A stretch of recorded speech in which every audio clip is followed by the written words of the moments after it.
Aí vem a ideia, nada contra como militar, um grande militar, mas vou botar o general Ramos para tocar. Meu Deus! Como pode essa loucura? O general Ramos para tocar o Congresso?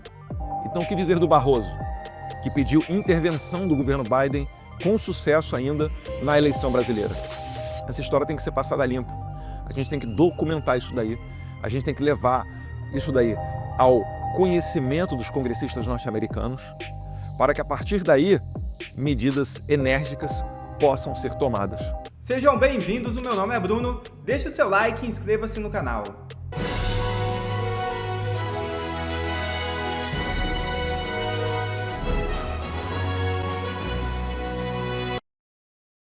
Enfim, General Mourão resolve erguer a voz contra ministro do STF. É isso mesmo.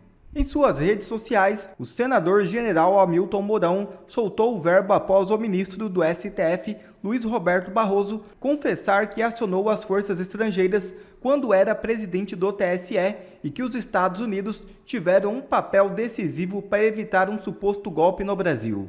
Abre aspas. A confissão do ministro do Barroso sobre seus contatos com o governo Biden, um verdadeiro caso de traição à pátria, demonstra claramente que o establishment fez de tudo, como diria uma certa PR, para impedir a vitória do presidente Bolsonaro.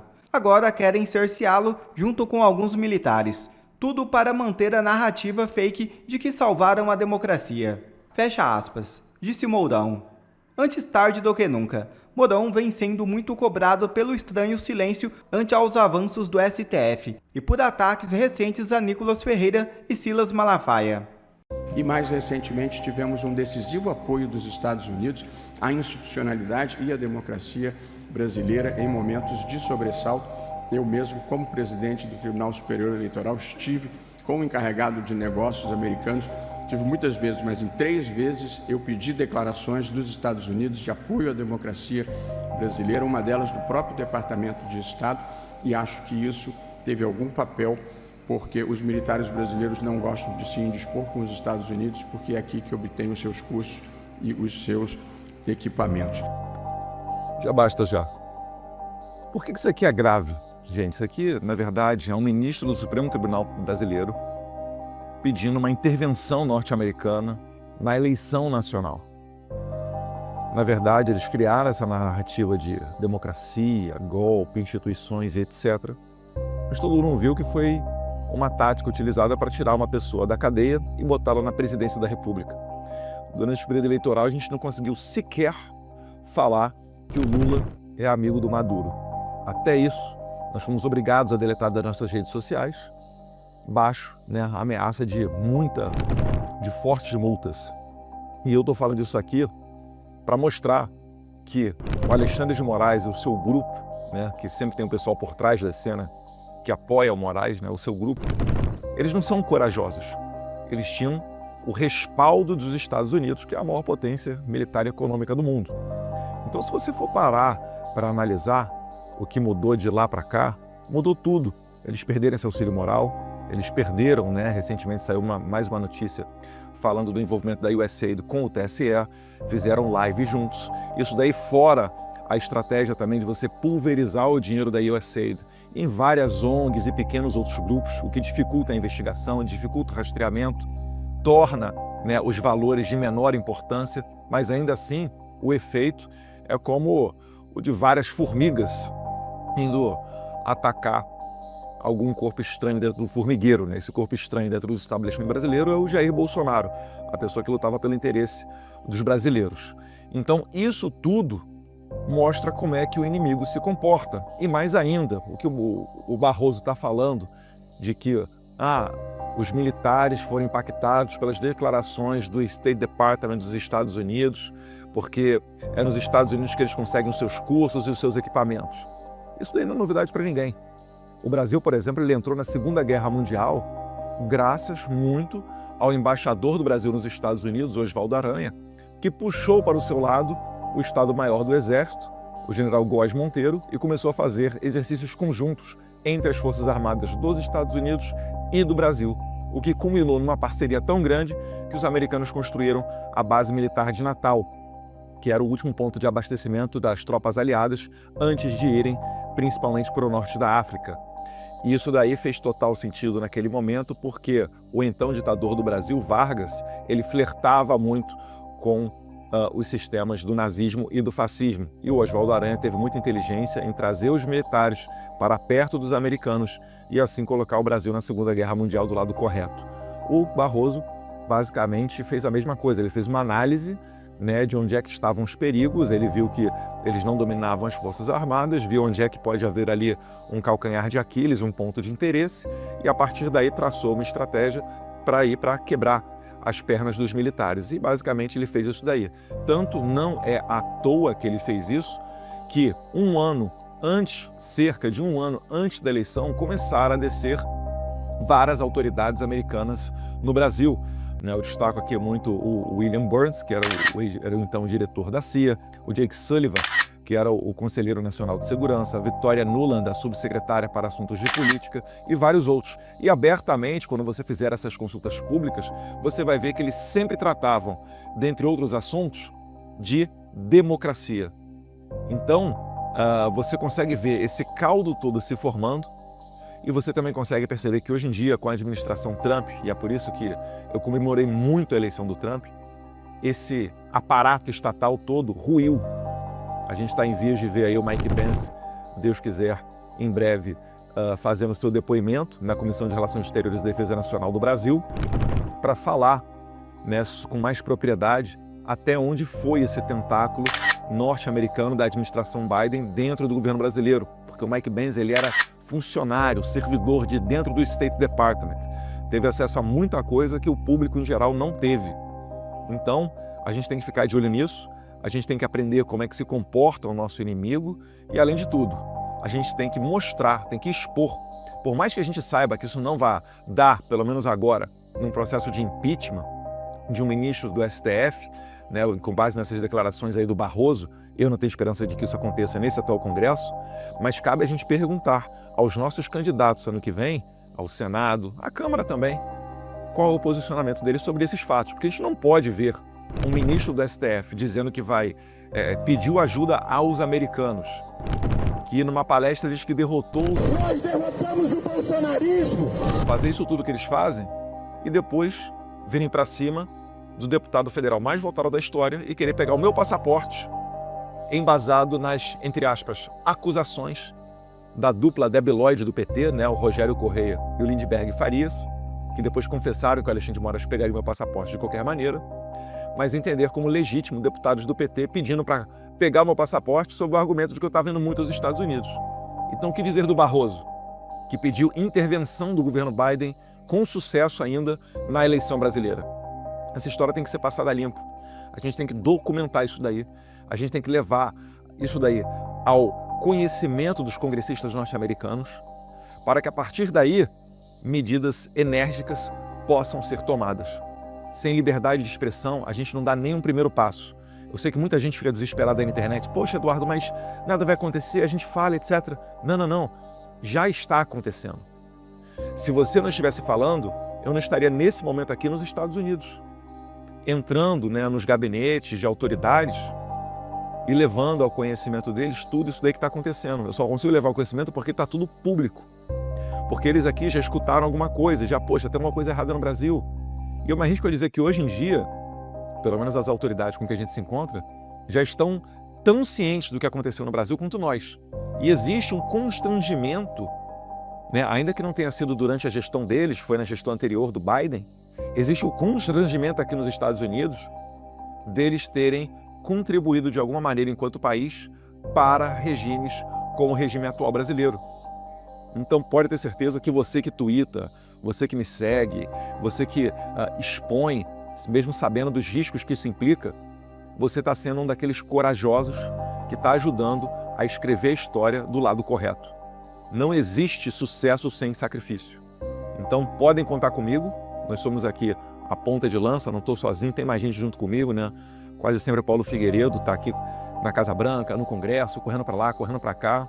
A gente praticamente um trabalho voluntário, tá? Eu tenho apoio de algumas pessoas, mas não é nem assim 0,00001% do que a esquerda faz com o dinheiro público, até porque a gente tem escrúpulo, né?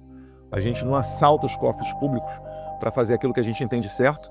A gente faz o certo por uma questão de princípio. Então, eu agradeço a todos vocês que me seguem nas redes sociais e estamos aí, trabalhando para um Brasil melhor. Tenho muita esperança que em breve a gente vai ter boas notícias. Um abraço, fiquem com Deus. No entanto, o presidente Bolsonaro resolveu dar uma entrevista ao UOL. Eu não estou falando com o presidente Bolsonaro para preservar a medida cautelar que tem, dizendo que a gente não pode se comunicar, para não haver combinação de defesa. Ora, eu não vou nem ter defesa, então não faz nem sentido. Mas eu não quero ser motivo para o presidente Bolsonaro acabar preso antes da hora. Então eu soube que o presidente Bolsonaro daria uma entrevista para o UOL, especificamente ao Josias de Souza. E aí eu falei, olha, mais uma atitude pouco inteligente. Josias de Souza é um verme, não é um jornalista. Foi meu colega de bancada na Jovem Pan e não aguentou trabalhar comigo 2 meses porque eu desmentia as mentiras deles todos os dias no ar. Ele saiu desmoralizado, pediu demissão da Jovem Pan e eu até pouco tempo achava que ele tinha se aposentado. Porque o UOL é uma espécie de cemitério dos elefantes, né, dos jornalistas. É para onde eles vão morrer, onde eles vão cair na insignificância, onde a militância completa é tão grande que eles acabam tendo que ir para o UOL. Mas ainda assim o presidente achou que era uma boa ideia dar uma entrevista de 2 horas, pelo menos aceitou o conselho de fazer ao vivo, mas achou que era uma boa ideia dar uma entrevista de 2 horas ao Josias de Souza no UOL. Não tem como falar 2 horas e não falar bobagem. E o que diz, vou publicar aqui o pessoal do Space Liberdade, tem aí o tweet do Space Liberdade? Eu gosto do Space Liberdade. De vez em quando me dão uma sacaneada, mas eu gosto. Acho que são do bem. O tweet diz o seguinte: Bolsonaro... Ah, tá, é um vídeo. Bota aí. Certeza, se hoje voltasse, militar só no GSI. Nem na defesa da Secretaria Militar. Apesar de ser apaixonado pelo Braga Neto. Excelente trabalho. Mandou bem. Entre outros. Mas é civil. Os ministros palacianos seriam mais experientes. Do militar lá também. Que experiência é essa? De parlamento. Eu fui muito bem, me senti muito bem com o Ciro quando ele assumiu a Casa Civil. Verdade. Dado a vivência, o seu conhecimento com o parlamento, me tirou uma série de problemas. Ele resolveu o assunto. Ele procurava o líder e conversava. E isso é uma babaquice que gente, inclusive apoiadores, parlamentares, etc., não entendem.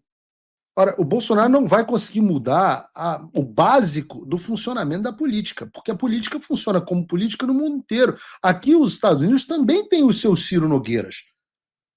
Vocês que me acompanham sabem que eu nunca, desde da Jovem Pan, tive a posição de que o Bolsonaro deveria se afastar do Centrão. O Centrão existe, ele foi colocado lá por nós, por vocês, eleitores, por nós.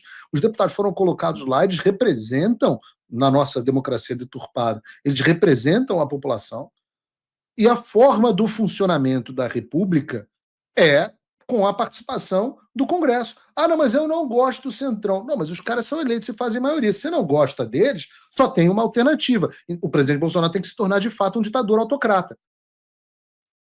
Ora, o meu avô, quando presidente, o ditador Figueiredo, governou com um Congresso eleito de oposição. Quem eram as pessoas que meu avô tinha que lidar? Lembrem-se, Ulisses Guimarães, José Sarney, Antônio Carlos Magalhães, meu avô, e tinha que lidar. E são essas pessoas que faziam as coisas acontecerem. Aí vem a ideia, nada contra como militar, um grande militar, mas vou botar o general Ramos para tocar. Meu Deus! Como pode essa loucura? O general Ramos para tocar o Congresso? Internar uma pessoa que dá uma ideia. Alguém devia ter virado e falado, presidente, tem que internar. Imagina que o Trump tivesse nomeado, sei lá, o general, como é o nome dele? É até maluquinho, eu conheci ele pessoalmente, meio que o Anon, para tocar o Congresso. Não dá. Não dá. Quando o presidente Bolsonaro assumiu, ele não deve lembrar disso, mas eu tive uma conversa com ele, na época, mandei uma mensagem e falei assim, olha, os seus problemas virão do judiciário. O Congresso brasileiro é fácil de lidar com eles. O Congresso brasileiro é muito prostituído, é muito pouco ideológico. O Congresso nos Estados Unidos é muito mais difícil para o presidente lidar. Por quê? Porque os democratas vão sempre votar contra os republicanos e os republicanos vão votar 80% das vezes contra os democratas, não importa qual seja a pauta. Não adianta liberar emenda, não adianta dar cargo, não adianta não sei o quê. Não precisa de corrupção. Não precisa de corrupção. Deputado, mais do que corrupção, ele quer carinho mesmo de ligação, de chamar para uma reunião, de chamar num evento, de quando visitar a cidade dele, chamar ele para acompanhar, de tirar foto, etc, etc, de fazer churrasco. O presidente Bolsonaro não fazia. Ele quer participação no governo. Ora, se ele faz parte da base e ele está dentro de uma república, ele tem que participar do governo. Porque o presidente precisa e chama um partido para compor o governo. O que é compor o governo? É ter função e cargo no governo. E ele quer emenda. Porque é a forma que ele faz a política dele local. Alguns fazem corrupção com emenda, vários deles. Aí é o trabalho da Polícia Federal investigar quem faz corrupção com emenda, não é o trabalho do presidente da República. Então, é fácil, lidar com o Congresso brasileiro é fácil, é a coisa mais fácil que tem. E quando você tem um cara como Ciro Nogueira, porque eu não tenho nenhum apreço pessoal, certamente não votaria nele. Mas ele é um cara que sabe lidar com a velha política. Tem caras bons que sabem lidar com a velha política. Eu tenho elogiado aqui o deputado Sócio de Cavalcante.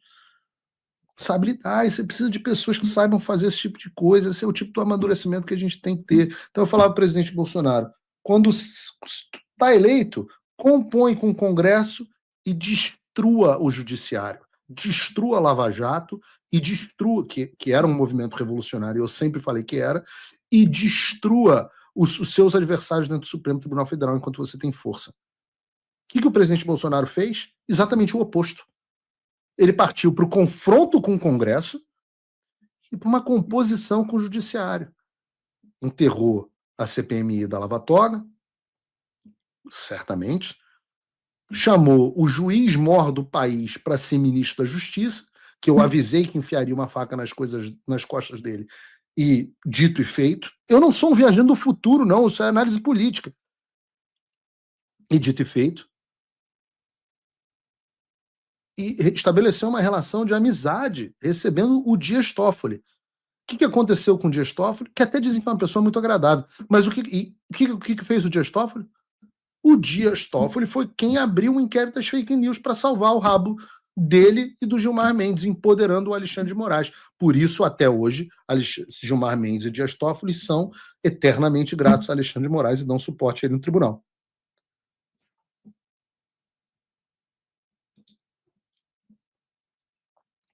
Então não critiquem o Ciro Nogueira. Ou critiquem, mas tenham noção da realidade correta que o presidente Bolsonaro está falando. Até agora ele falou música para os ouvidos. Se livrar de militar. Por quê? O que aconteceu com os militares? O presidente Bolsonaro, quando assume, ele é um outsider. O que é um outsider? É uma pessoa que, por definição, está outside, ou seja, do lado de fora. Uma pessoa que não participava da política. Ele é um deputado de baixo clero que nunca participou de fato do dia a dia da política.